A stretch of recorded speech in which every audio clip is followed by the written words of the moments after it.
DGISPR lieutenant general Ahmad शरीफ चौधरी ने वाज़ेह किया है कि भारत पाकिस्तान में दहशतगर्दी की पुष्पनाही कर रहा है। पाक फौज जदीद जंगी हिकमत अमली के साथ दुश्मन को जवाब दे रही है। उन्होंने करार दिया है कि नस्ली या लसानी नफरत जहालत है। तमाम पाकिस्तानी बराबर हैं, मुत्तहिद रहेंगे तो कोई ताकत हमें शिकस्त नहीं दे सकती।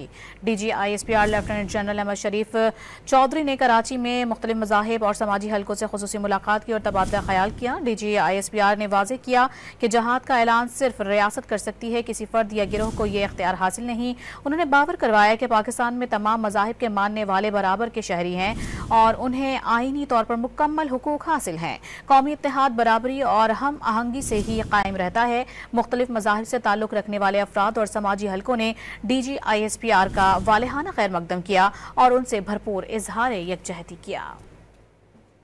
जिस तरीके से मोदी ने कहा था कि हम सिंधु नदी का पानी रोक देंगे, तो मैंने ये बयान दिया कि आप सिंधु का पानी नहीं रोक सकते, क्योंकि हिंदू धर्म, सनातन धर्म के सारे वेद शास्त्र जो हमारी मजहबी किताबें हैं इसी दरिया पे उतरी हैं। पाकिस्तान ने हमारे दुश्मन मुल्क को मुंह तोड़ जवाब दिया। नौजवानों ने जिस तौर से पहलगाम की उस दहशतगर्दी को जो उन्होंने खुद की और हमारे ऊपर इल्ज़ाम लगा के हमारे ऊपर जंग मुसल्लत की, उसका मुंह तोड़ जवाब देकर पाकिस्तान का और पाकिस्तान की आवाम का, पाकिस्तान की आर्मी का सर फख्र से बुलंद किया। हम जो पाकिस्तान में हिंदू रह रहे हैं उसका हम पे भी इफेक्ट हो रहा है। हमारे नाम को उस बंदे ने बदनाम किया।